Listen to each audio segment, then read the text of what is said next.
You've probably seen signs like these when you're out on the road. Believe it or not, they're actually good signs, because when your roads and sidewalks are being fixed, it means that progress is being made and the local economy is strong enough to support the endeavor.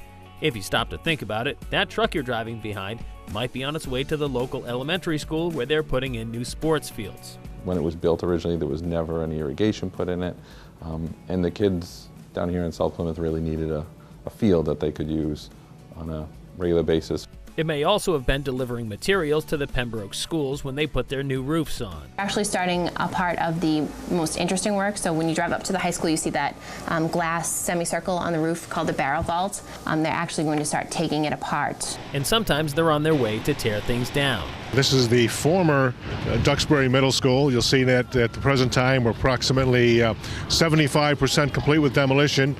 Expect to be complete with the middle school demolition by the end of this month, March 2015. It's not always glamorous either. Sometimes it's the little things that we take for granted, like drainage or wide roadways. No matter what the project is, everything takes time and money.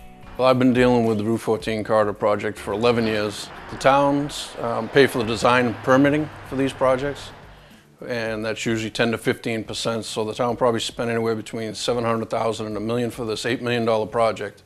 Not all construction is relegated to just the land. Over the years, our producers have earned their sea legs, covering dredging projects out on the waters off Duxbury and Kingston, as well as the T-Wharf project in downtown Plymouth. They will be taking approximately 230,000 cubic yards of material out of this channel, which is about a mile long, and out of the anchorage, which is 21 acres in size.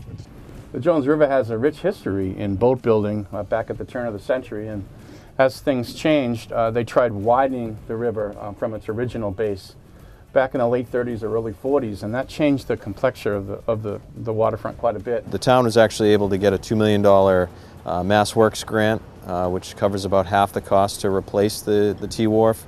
And really the reason behind that is its importance to the commercial industry.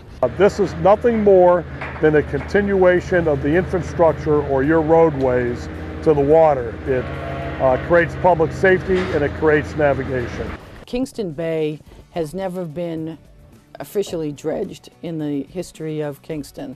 And what's happening now is the channel is getting shallow, so the boats aren't able to get out at low tide. They've been really good. The contractor's been great working with Woods and the local businesses. Obviously we're very concerned because some of those pilings are feet from the edge of Woods, seafood, so we were concerned about that, but they've done a great job.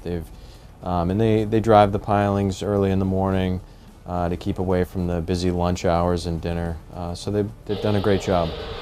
Let's not forget that nothing happens without a vision and a plan. For many projects, we've been there from the drawing board stage to the rollout of the finished product. Very simply put, what we're trying to do are a series of strategic actions that are going to set this site on the path to being wetlands in the future. We are hoping to build in this space a fully accessible playground for children ages 3 to 5. We just put an ad in the newspaper for people in the town who were interested in trying to get together to try to make the town more sustainable, and it's been going ever since then. There was a significant amount of underutilized or unused space in the playground, and there's very limited equipment that's available for the large number of students that use the playground every single day. The idea came up, and it's reaching fruition, to build an annex onto the building as dedicated space, teen center, teens only. If Mass Audubon does open a nature center here, a wildlife sanctuary, then we'll have walks for kids, working in the public schools, working with the teachers and the science coordinator in the Plymouth schools. We come out here every day and look at it and say, we still can't believe this is happening. People post it on Facebook, we still can't believe this is happening. In less than a year, we've raised over $225,000. Money still is coming in, believe it or not, for this. It's amazing how this community has come around this playground and around our kids. It's a great program for the community because an awful lot of people don't have any place to grow stuff. You can see things have shot up here. We've got 23 plots here, and they've all been extremely active all summer long. For the kids and for the community, it's nice to have this new playground. It's something to be proud of, and it's something that you know, the kids in school and out of school can use it. And it wouldn't have been possible without the Community Preservation Committee and Mary McKinnon, who was the parent that really got everything going. We're pretty excited about it being open on a soft opening today, and we're going to have kids start using it probably the next 2 or 3 weeks. So they're really excited about coming, and we've seen an influx of kids already that want to come here and hang out, because as you know, there aren't very many places in Plymouth where kids can hang out, not get in trouble, have grown-ups watching what they do.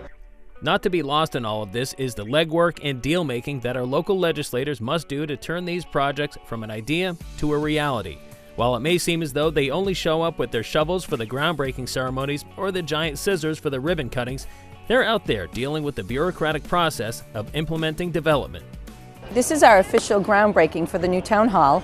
So what we're doing today is just symbolic. We'll put a shovel in the ground. I think people are really anxious to start to see some activity here. The 1,000-foot extension on runway 1533 was critically important because now Plymouth has balanced runways. And that means that all airplanes at any given point in time will be using the same runway, whether or not they're larger turbine airplanes or smaller general aviation airplanes. In the end, nothing gets done until the men and women of the work crews strap on their hard hats, climb to dizzying heights, and do the dangerous work that's so much fun for us to watch. The building is really starting to take shape. You can see the new construction. It's about to be connected to the historic 1820 courthouse. We're going to hammer out the concrete that's remaining here. Shouldn't be any effect to the flow of water here. What's encouraging for us as storytellers is that there are still so many projects just getting underway, or still even years away. As a community, you can count on us to be there when the pencil hits the drawing board, to when the shovel hits the ground, and eventually when the construction is complete.